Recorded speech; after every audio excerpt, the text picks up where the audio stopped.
In this video, I'm going to demonstrate how to add media files. So I'm going to work with a basic web page. Doesn't have much style except for the column grid system. But other than that, there's really not much style. But I want to talk about this adding media. So we're really at the point where we're just adding our content and structure. So in media, there are media files in HTML5, and here I want to do a video file. And so I use a video tag, and then inside the video tag I use a source attribute. Okay, not a source attribute, it's actually a source tag, right? And it has an src attribute, and here's where I'm going to put where to find the file. And I'm specifically looking for a video file. So here inside, here's where my HTML file is, and inside the resources folder, there's this river.mp4 file. And this is just a little video that I took. And so I'm going to say go into the resources folder, and then inside there find this file river.mp4. And then I need to specify what type it is. Now, there are 3 different types that are allowed for video files: MP4, WebM, and OGG. But the one that's the most widely supported from these different browsers is MP4. But what you're going to do is you're going to put whatever type you use, so whichever one you are. Now, if you want, you can put one source after another. And so you can say, well, you can start with this version of your file, and then your next source, let me show you how that works. See how you have one source up here, and if it doesn't play there, then it'll go to the next one. And then what happens is that your browser will just use the first source that works for it. So you can change your type if you want. So the type that I want here is video/MP4.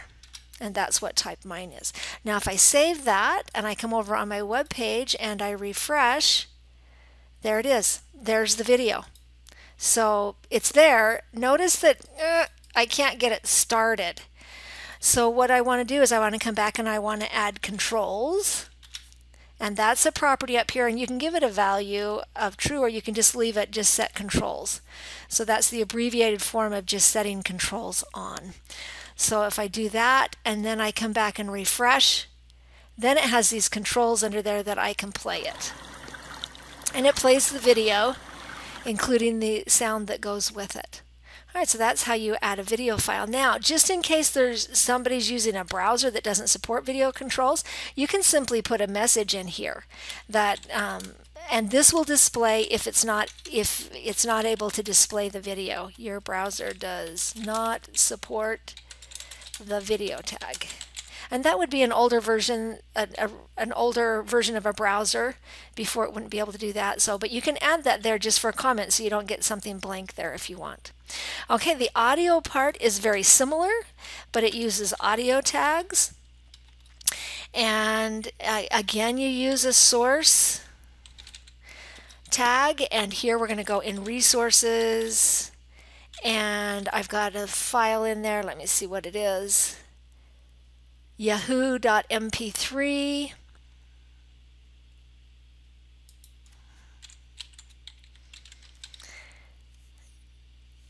And then again, there are some audio files that are supported: MP3, WAV, and OGG. Okay, and we're using MP3, so we want to use this type, the audio/MPEG. And we can do the same thing here by adding a comment in case their browser doesn't show up, so they know why it's missing. Your browser does not support the audio tag. Oh, I see I did video backwards. There we go. All right, now if I come over here and I've added that audio file, nothing shows up.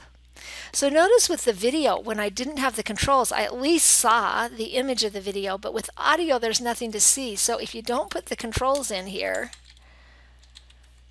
then you won't see anything on the audio file. So be sure and put controls in there. Now you have that audio file that you can play, and it's there for you to work with. And the controls just come automatically. So that's how you add video or audio files.